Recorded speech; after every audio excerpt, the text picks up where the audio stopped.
Good evening there, everybody. What is happening? Hopefully, y'all are having a wonderful day today. So, when it comes down to it, I thought, of course, that I would review this little video, and I thought that I would talk about this subject that I found to be very particularly interesting.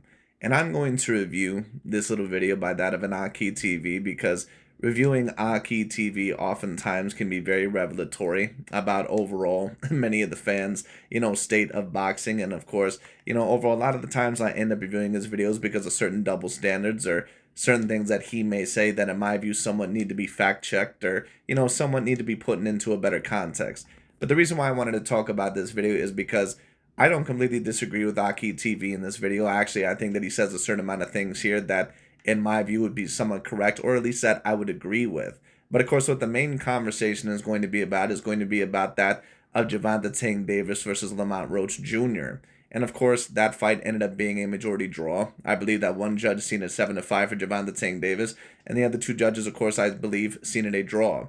Now, watching the fight, who would I personally give the fight to? I probably would have gave it to Lamont Roach Jr. just because I thought that he looked better of the two. I thought that Lamont Roach had hurt or rocked Gervonta Davis more than vice versa. I thought that he had landed the more punches of the two and looked like the sharper fighters of the two. But that being stated, it wasn't, in my view, so decisive to the point to where, in my view, you can claim that this fight was a clear robbery or something like that. It was a fight that was close. It could have went either way. Now, if I were going to give it to someone, I would have given it to Lamont Roach, but the real controversy, in my personal view, about this fight, or at least the main controversy, is really how this fight was refereed, especially with that knockdown. And, I do call it a knockdown because, in my view, it should have been called a knockdown.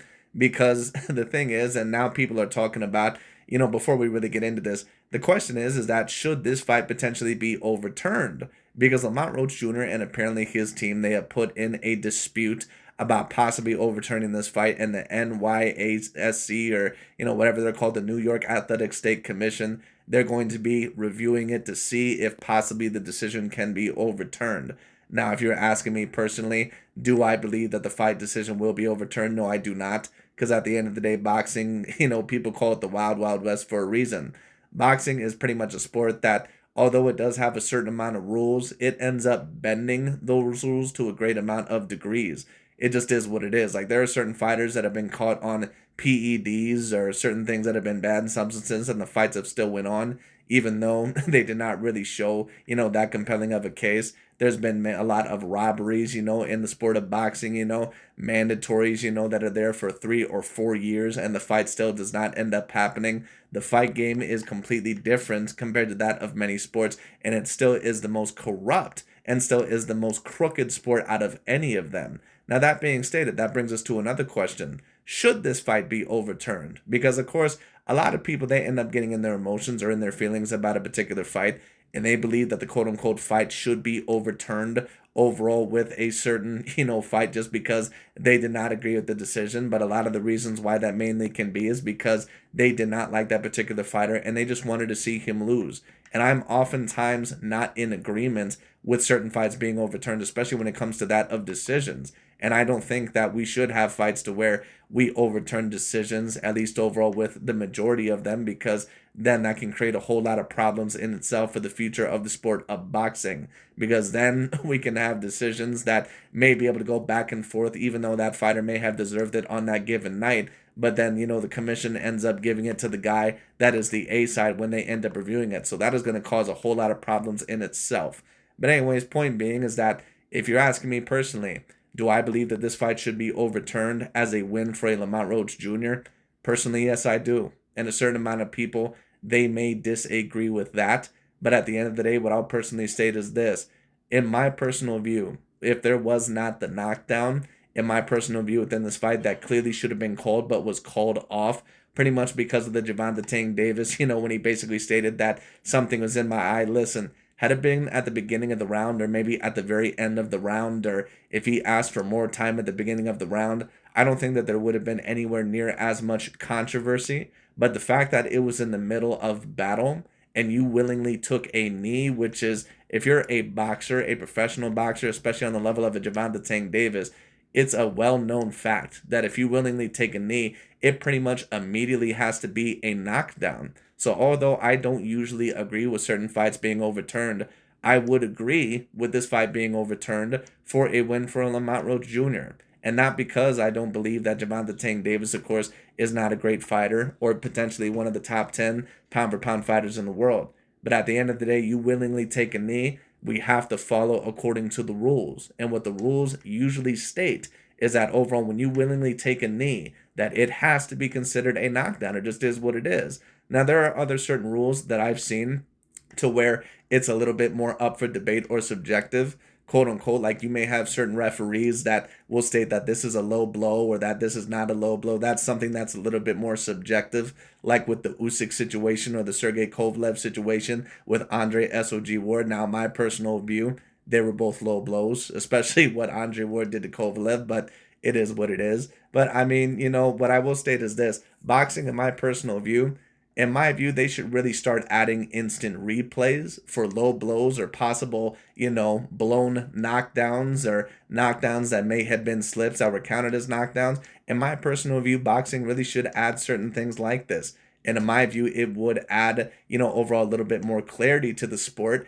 And it would add overall certain things to a fight to where, a knockdown or something like that, it could completely turn around the fight. Even UFC, I believe, to a degree, has kind of done this, overall to where they'll take a look at it and see if it was an eye poke or something like that of a sort. They even have instant replay to a degree. So in my view, boxing overall, in my personal view, they should actually overturn this. Or if they don't overturn this particular fight to a victory for Lamont Roach Jr. because it should have been a knockdown, then what I will personally state is this: they should start indicating replays and they need to abide by more of a rule system.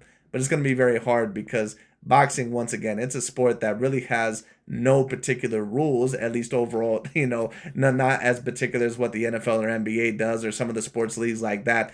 And even with some of the rules that they do have, they pretty much bend around them with that, basically of the favoritism of certain fighters. So it's going to be very difficult. But anyways, AKHi TV is going to talk about it. I thought that I would tune in. He's also going to be talking about other examples, comparing it also to the Usyk Dubois situation, which also is not a similar situation, but I'm going to be talking about that as well. But anyways, let's get into it. Let's see what AKHi TV has to say.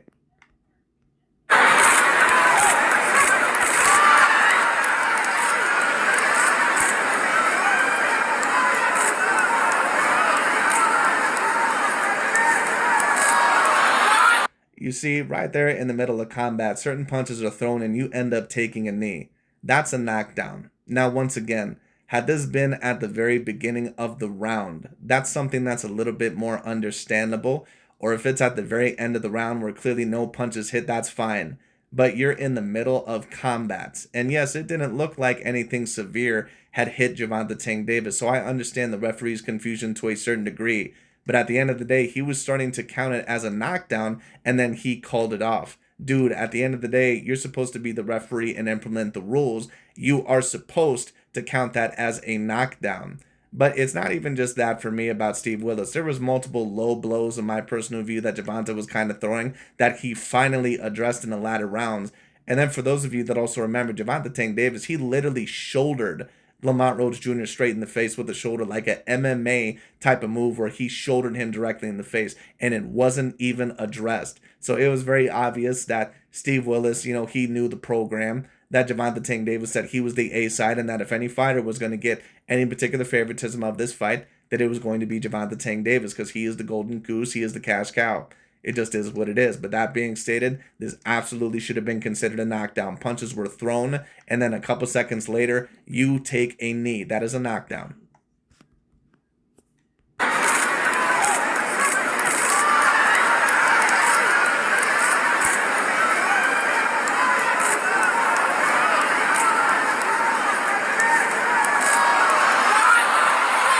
As you see, once again, that is in the middle of action. You cannot take a knee during that time. It should have been constituted as a knockdown, 110%, no ifs, ands, or buts, no debate about it. That's a knockdown.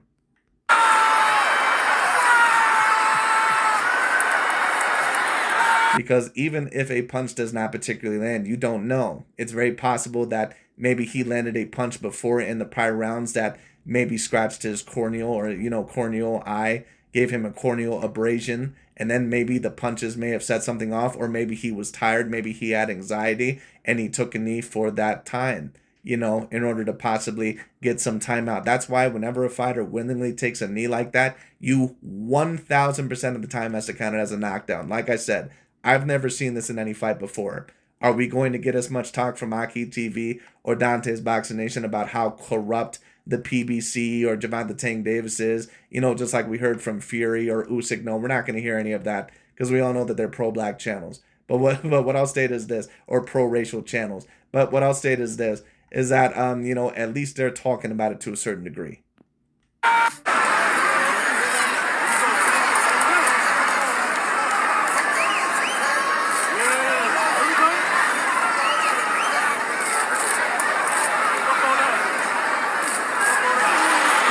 Excellent right hand there by Lamont Roach. Gervonta Tank Davis looked so awful in this performance. I mean, there were certain times to where I thought that he looked decent, but, when it came down to it overall, he really looked, very limited within this fight. And once again, for all the talk from all these channels, once again, like from John Boxing Pound per Pound, the best when I review some of his videos, or AKHi TV or Dante's Boxing Nation, when they claim all this stuff about how limited Canelo is or Usyk is or some of these other fighters are, where are the videos stating that Gervonta Tank Davis is this limited fighter? Instead, the narrative that we're getting is that, oh, well, Gervonta Tank Davis, overall, he's a guy that, he really had a better performance than what most people are giving him credit for, because Lamont Roach was a good fighter. If Canelo Alvarez was in a situation, I already stated this, if Canelo Alvarez was in this situation and he lost to a fighter that had 10 knockouts out of 25 fights, and then on top of that, he was a guy that had lost to a guy like Jamel Herring just a few fights ago, they would be ripping Canelo Alvarez to shreds.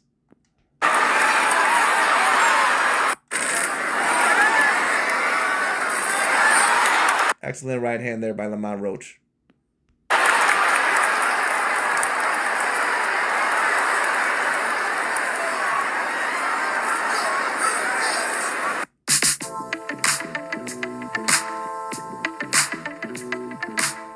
Breaking news of Gervonta giving. And Gervonta Tank Davis, he needs to stop doing this shit where he begs the referee for help.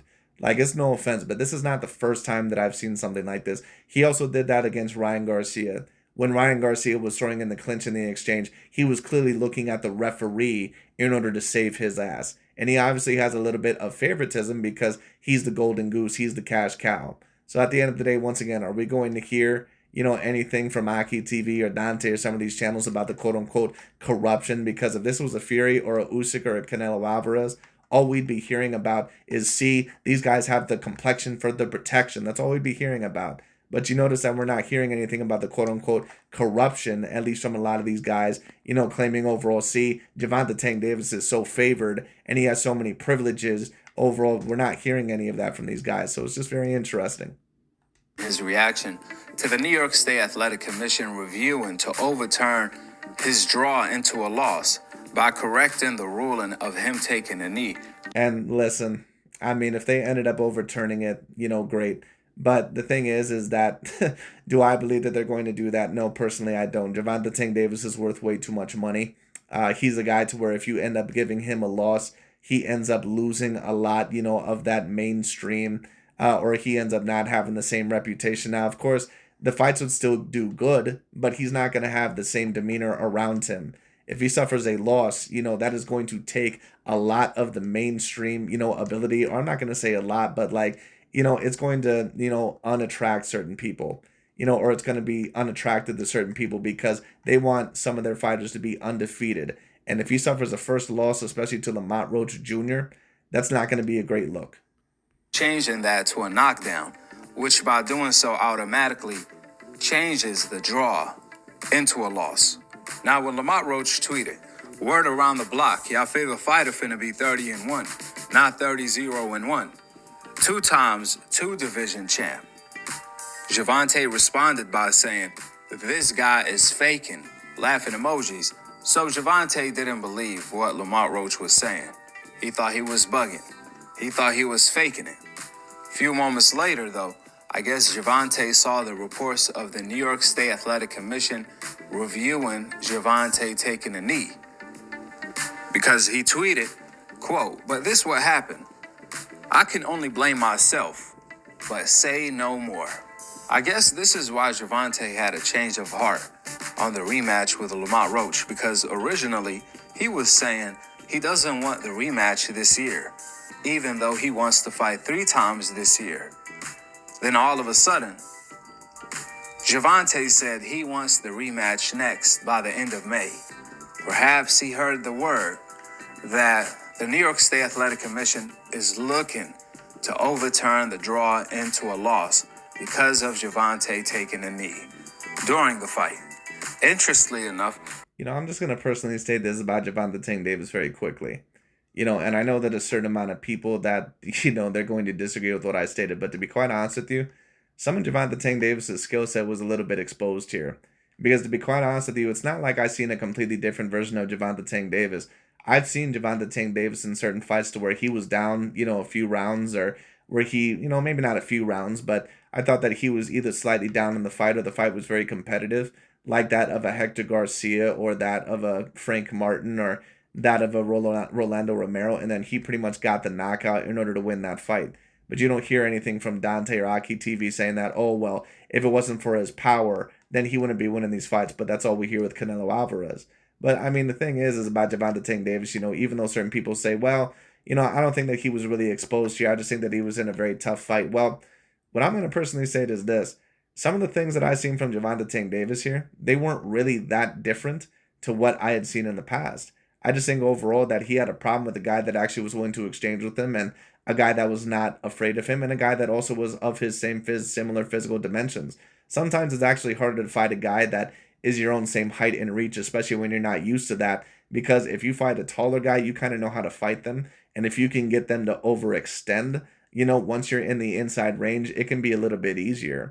Like even Canelo Alvarez, for example, if you notice him, and it also happens with tall fighters, like certain tall fighters that are very used to their reach and their height. Once they finally start facing a guy that is super tall and lengthy, they have a little bit of problems. Or sometimes, if they end up fighting a guy that is super small, maneuverable, they have a little bit of a problem. That's why Fury, he had a very, a relatively dominant time against against Klitschko and Wilder. But then against Usyk and the smaller, quicker guys, he has a little bit more of an issue.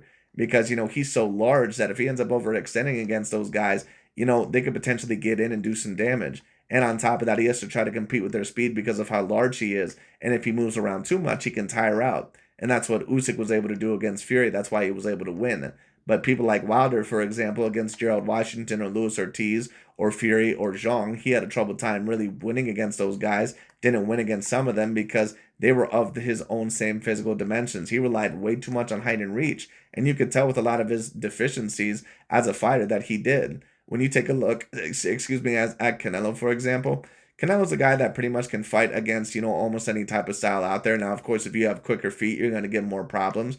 But I mean, the thing is that Canelo Alvarez, for example, when you take a look at his super middleweight fights, probably the toughest super middleweight fight that he had was actually against John Ryder. Although I thought that he won almost every single round, but John Ryder was actually getting in some decent work against Canelo. He really didn't look good in that fight at all. He looked better against Munguia and Edgar Berlanga than what he did against John Ryder. And I think a part of the reason why is because at that point in time, Canelo was not really used to fighting guys along his same physical dimensions.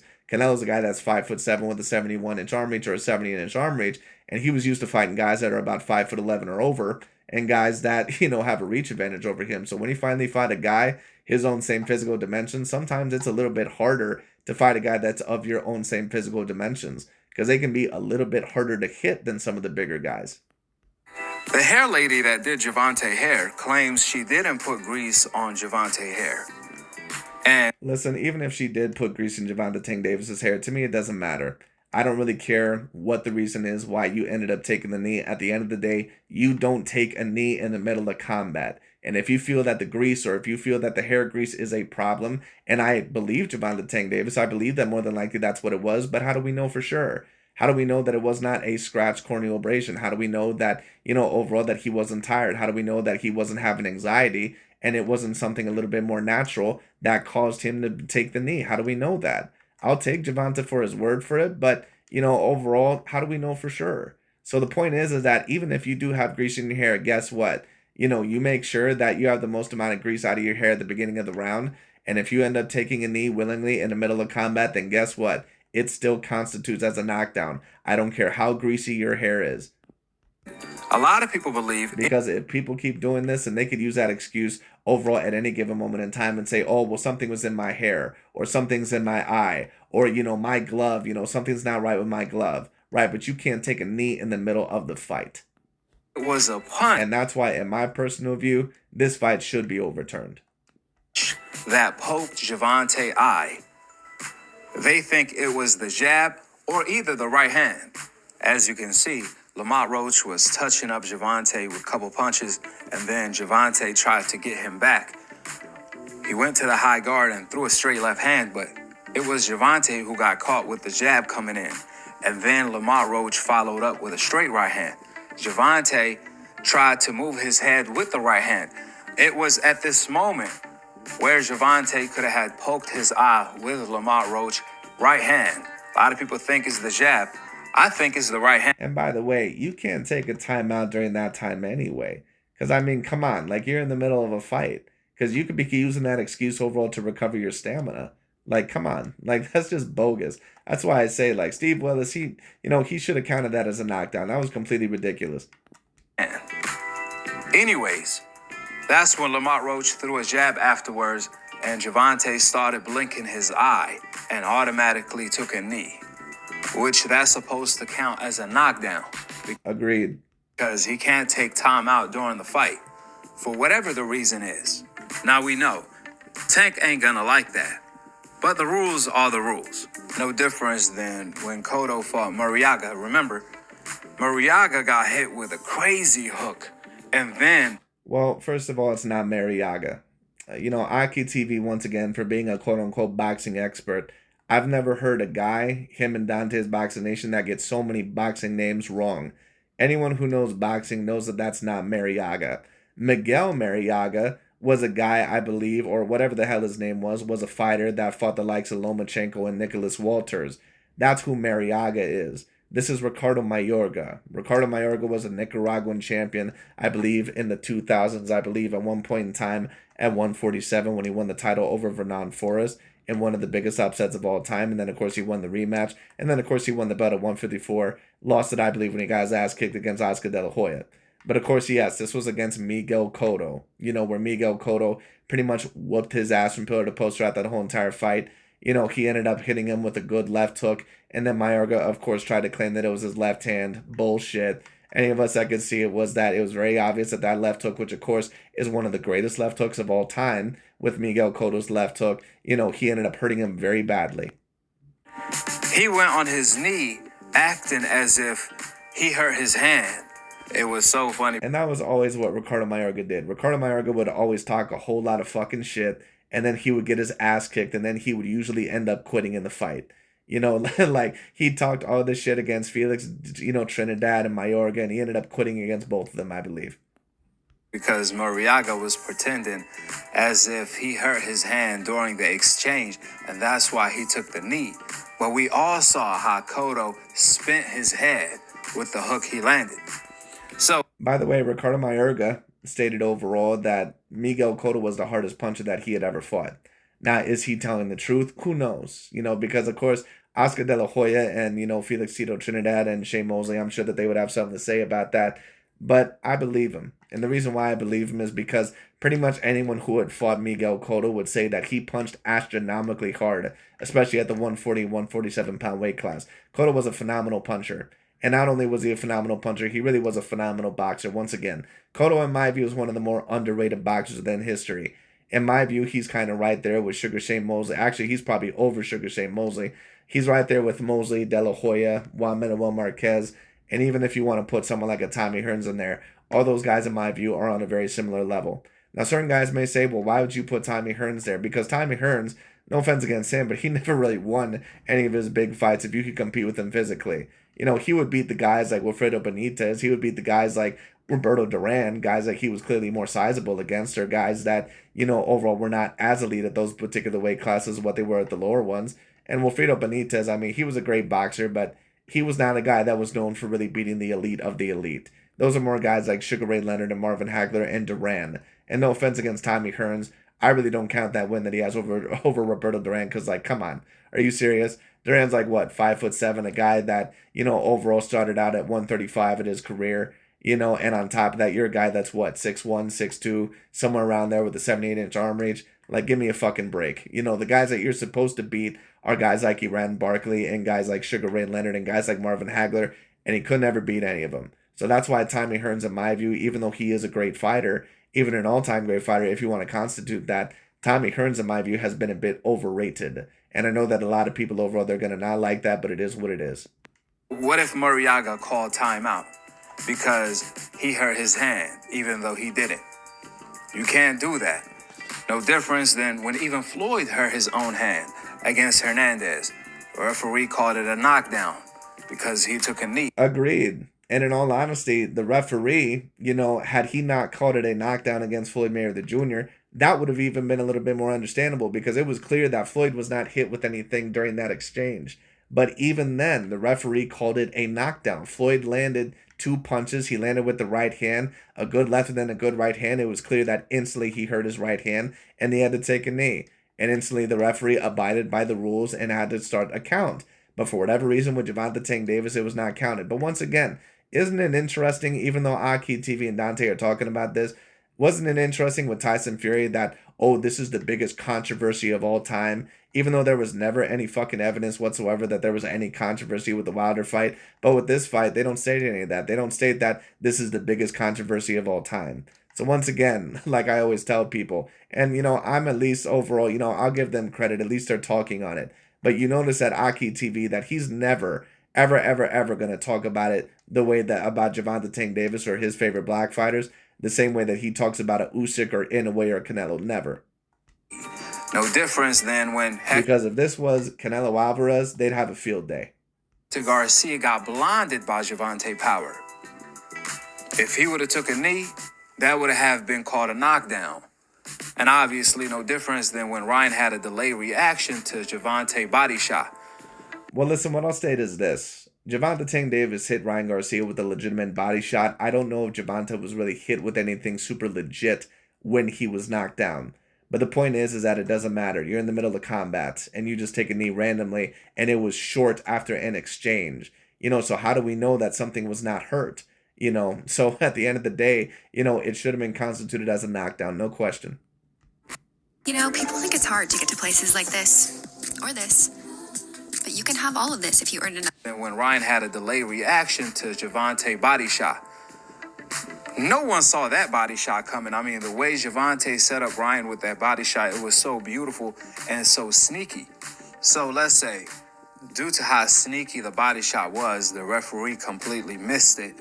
And because Ryan had a delayed reaction, Ryan managed to fool the referee on some Usyk type of stuff to believing that he hurt his eye or... Right, and you notice that AKHi TV said on some Usyk type of stuff, because these guys they keep trying to spread this narrative that Usyk should have gotten knocked out in that fight.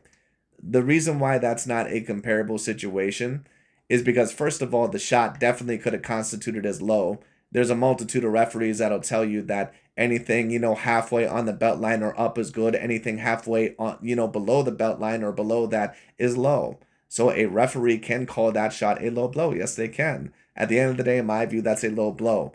But even if you personally believe that it's not a low blow, the reason why you can't go back, in my personal view, at least with that situation, and overturn that, at least to a knockout, is because Alexander Usyk realized that the referee, that he had called it overall a low blow. So how do we know that if the referee starts doing an 8 count or a 10 count, that Alexander Usyk doesn't get back up to his feet? We don't know that. Usyk knew that the referee called it a low blow instantly because he didn't hear an 8 count. He didn't hear a 10 count. So Usyk was staying on the ground. So the thing is that these guys, they keep trying to compare it to this and state that, oh, well, Usyk, he ended up really getting knocked out in that fight. No, a knockout would have been had Daniel Dubois overall, really hit him with a punch, but then the referee overall does a major slow count or something like that ends up occurring. That's something overall to where maybe you can debate that, but no, not that. That's something that cannot be, overall disputed, at least not in the same way. Now, if you want to watch instant replay and maybe count it as a knockdown or something like that, overall, or put the time back in. Like a good way to counter that would be to take a look at the replay. And if the referee decides that it's not a low blow, then he says, you know what? You don't get a time for a break anymore. The action is going to continue. That's how you fix that problem. But you don't count it as a knockout because the fighter, overall, he thinks he gets low blowed. And then overall, the referee, he counts it as a low blow. So then the fighter, he ends up taking the time, which he is then, granted. You can't count that as a knockout, because overall, once again, first of all, the shot, in my view, was a bit low. That's the first thing. But then secondly, when you talk about it, once again, Usyk, the shot was called low. So you can't count it as just a low blow because you don't know overall if they would have got back up or not. But that's why I say that boxing, in my view, does need instant replays. That way the referee can make quick judgments. And if the fighter is still hurt, they can get the action back on within about 30 seconds to a minute. He got hit with a low blow, things of that sort. What does that mean? Does that mean Ryan should have enough time to recover from the body shot because he fooled the referee to believing it was a low blow? No, that's when you Lamar Roach did a great job within this fight. He was judging distance extremely well. He was fighting Gervonta Tank Davis on the inside very well. I still think that he was kind of staying inside the range a little bit too long. But Gervonta Tank Davis, he just was not able to counter it. The tape. At least not to a great degree. Just because the referee made a wrong call at the moment in time doesn't mean it can't be corrected later on, which is why the New York State Athletic Commission is reviewing the tape of Gervonta taking a knee. This referee that made this mistake is actually a good referee. However, he usually is a good referee, but he was awful on this night. And it's not even just with the quote-unquote knockdown. It's also with the fact that he shouldered Lamar Roach straight in the face, didn't even address it or give him a warning. To be quite honest with you, that could even constitute as a penalty. There was so much dirty shit from Gervonta Tank Davis in this fight. And I'm not usually someone that claims dirtiness or foulness, but this was a major dirty fight by Gervonta Tank Davis. made the wrong call. Like, he was pulling a lot of Bernard Hopkins tactics out of his ass in this fight. Especially after he started counting. Now, a few things that will be against Gervonta in the hearing is the fact that Lamar Roach had a good momentum. He was landing combos on Gervonta. And you see right there that it said that the NYASC, that, overall, that they're blaming it on a quote-unquote technical issue. So what does that really mean? What that really means more than likely is that they're not gonna, return shit. But anyway. Or overturn shit. Moments before Gervonta took a knee. Let's make one thing clear. Gervonta took multiple punches before he took the knee, and that's a major red. Well, I'm not really quite sure Gervonta Tank Davis took any flush punches, but the point is that, even if you end up landing on the arms, it still might constitute to a point to where it's a knockdown. Even if the punch doesn't look flush, you don't know what the fighter is feeling in that particular moment in time. You don't know why they ended up taking the knee. So you have to count it as a knockdown. You have to count that as a knockdown. And that's why, in my view, although I'm not a big fan of certain fights being overturned or something like that, in my personal view, this has to. I don't think that fight should be overturned with certain decisions because I think that that's going to create a big problem later on. But, when it comes to this, when it comes to things that are absolute, yes. And I also think that boxing should start doing instant replay a lot more. Flag. Second of all, when you review the tape, you can clearly see Gervonta didn't even clean his eye in the corner. When Calvin Ford wiped his forehead, he didn't even wipe his eye. So that's not going to help Gervonta. Third of all, if it was determined that it was actually the punch that poked Gervonta's eye, not the grease, and Gervonta lied about it. Even if it was the grease, the bad part about it, it doesn't matter what it is, Gervonta taking a knee. That should have been ruled a knockdown. Agreed. And listen, I'll take Gervonta's word for it that something was in his eyes. It looked like something was bothering him. But at the end of the day, the thing is that, you still overall cannot take a knee at the middle of the combat. And who knows, he could be full of shit. I may rewatch it and decide that, overall, that in my personal view, that he was lying, that he was either tired or that, a punch had hurt him to the eye. Gervonta reason to why he took the knee. He said he did not want to get hit with something else that he didn't see coming and possibly get knocked out. Well, guess what? What if Hector Garcia did the same thing when he got blinded by Gervonta Power and went on his knee so he don't get hit with anything else, so he doesn't get knocked out?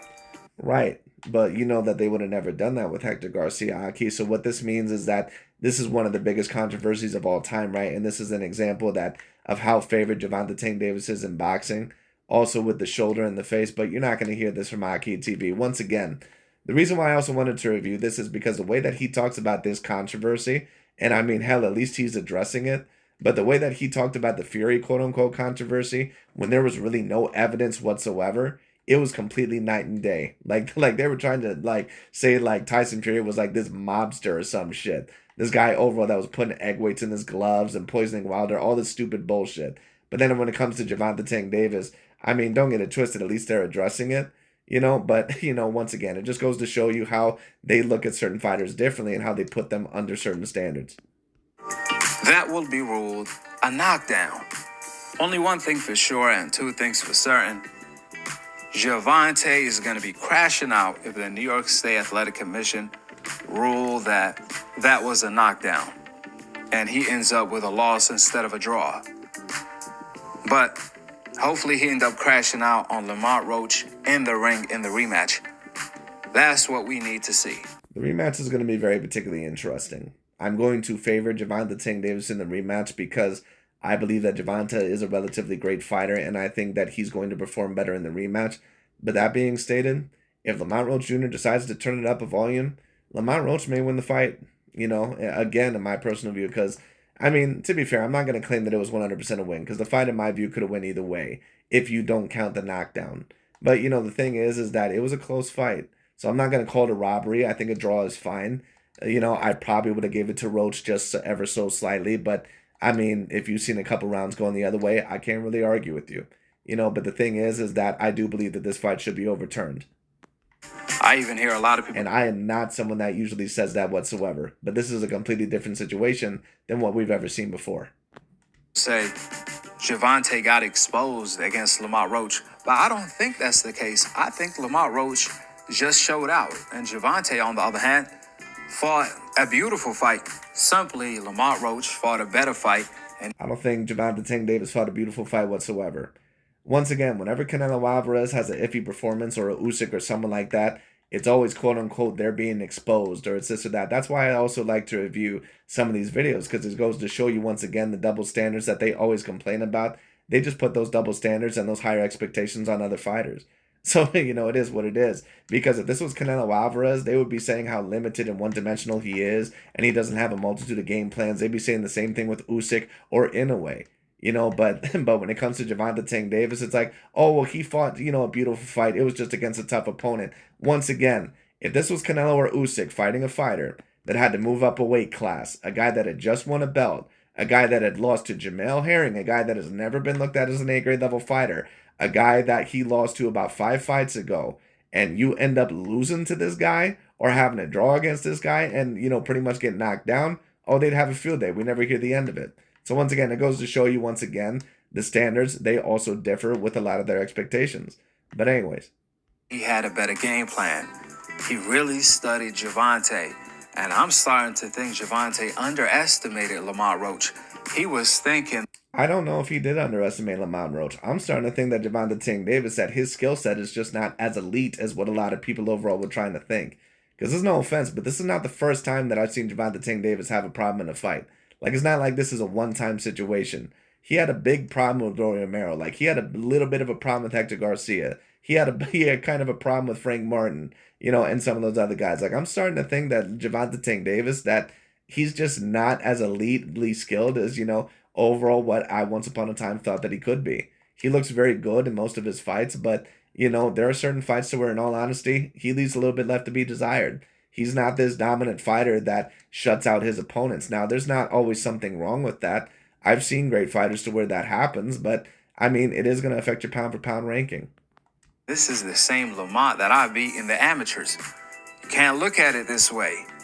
So I'm expecting a better version of Gervonta in the rematch. However, It was Lamont Roach who was getting the better of Gervonta as the fight continued. When Gervonta would lunge, or even when Gervonta overcommits and stays on that center line, Lamont Roach made him pay a lot of times, especially in the inside. Lamont Roach was throwing short, compacted punches while Gervonta was throwing haymakers. So, Well, the thing that I liked about Lamont Roach Jr. is that he was actually willing to throw with Gervonta Tank Davis after and during certain exchanges. And that's what certain fighters are not willing to do with great fighters. Lamont Roach Jr., what he was able to do is that he showed that he had the confidence to actually beat Gervonta Tank Davis. And I got to give him a lot of credit because I thought that he was going to give Gervonta a tough time in the beginning. But I thought that as the fight went along, that we were going to see him slowly kind of, sacrifice isn't the right word, but, overall probably diminish, or kind of, give the fight to Gervonta, kind of like, turning off the tempo or, kind of just, retreating, I guess is the right word, kind of being a little bit more tentative. He was not. He got more confident as the fight went along. And that's why I have to give Lamont Roach a lot of credit. I did not expect that he had that within him. So very good on him. And that's what certain fighters are going to have to do in order to beat Gervonta. You have to use your feet to move around him because he is short and has, a shorter reach. And he's a guy overall to where sometimes he can kind of get caught being a bit, too hungry for the knockout and not being as technical as what he needs to be. Even though he does have decent technical ability. But Lamont Roach really out-techniqued him here. It is what it is. even though Tank is faster with his hand speed, Lamont Roach was beating him to the I don't know if he is faster with his hand speed than Lamont Roach Jr. I think that Lamont Roach, in all honesty, has quite fast hands. I just don't think that Lamont Roach Jr., that he was really looking for speed. I think that he was looking more for timing. punch due to that. I think Tank was looking for the KO shot too much, and Lamont Agreed, and that's a major problem with Gervonta. He's going to have to get a little bit of that in check. Roach, on the other hand, was on point. So, the fight was highly entertaining and was fought at a very high level, and I'm expecting the rematch to be fought the same way. Let's see what ends up coming to. In my view, Lamont Roach Jr., he's going to have to turn it up even another level in order to win the rematch, especially because Gervonta Tank Davis is the clear A side and the Golden Goose. And in order to beat those guys, like, you can't just beat them. You have to literally beat the shit out of those guys. You have to literally overall beat them about 8 rounds to 4, if not even a little bit more. People always say that you have to quote-unquote beat the champion. It's not really about beating the champion. It's about whoever is the A side and looked at as more money. Because I've seen guys overall to where they were the champion and they still ended up losing or getting pretty much screwed over on the cards because they were not looked at as the more profitable option years later on down the line. Such as, Fury versus Wilder in that first fight where, in my view, I thought Fury won. Or Canelo versus Golovkin in the first fight where I thought Golovkin probably should have just edged it. Or other fights that I'm not possibly thinking of. Brian Gastano versus Jamel Charlo in the first fight. So shit happens like that all the time. But Lamont Roach, if he is going to win that rematch, he's going to have to be even better than what he was in the first fight. He's got to be more active, throw that jab down the pipe, use your feet, use a little bit more of lateral movement. Now for Gervonta Tank Davis, he's going to have to really use his jab, work around Lamont Roach Jr. a little bit, really trying to make him uncomfortable, tighten up that defense a little bit, and time Lamont Roach Jr. a little bit better in certain exchanges. Because sometimes he is open, especially for a left hook, and maybe try to throw right down to the body as well. But you can't be just going looking for the knockout like what you did in this fight. But anyways, that pretty much is about it for today for this. We'll see what ends up happening with this. To me, this is pretty much a nothing burger because people are saying that this fight is going to be overturned. I don't personally believe that it's going to be, but we'll see. But in my personal view, if you're asking me the question, do I believe that it should be? Yes, I do. And I would not usually state that. But in my view, with a blown knockdown call, especially one where it was so blatantly obvious that the fighter that he ended up taking a knee, and that's never been allowed to happen before, where a fighter took a knee and they were basically able to, stall the fight along their own time. I've never seen that happen before. And because of that, in my view, yes, this fight should be overturned. But we'll see overall what ends up happening. Do I believe that it will? No. But we'll see. But I just wanted to talk about that because there are certain things, certain improvements that, in my view, boxing can make. I think that they definitely should have instant replay. I think that that would be a great thing. That way they can use it for actual low blows to see if it was a low blow or a fair body punch, or on top of that, when it comes to blown knockdowns or, things that really were not knockdowns, but more slips. In my view, it would really help. They could take a look at that at the end of the round, and they can kind of review it, in the middle of the round. That way, it would not really ruin the momentum of the fight that much and they wouldn't be stalling that much. Or maybe they could do it at the end of the fight. I don't think that they should overturn decisions because that's going to lead to something to where it's going to have too much power with that of the boxing, the boxing, crooked scenes. But I mean, we'll see what ends up happening. And I also believe, once again, that when it comes to this, that yes, it should be overturned. But we'll see. I definitely think there are certain improvements that boxing can make. But, we'll see what ends up happening. But anyways, that pretty much is about it for today. Thank you all so much for watching, and we'll see what happens here.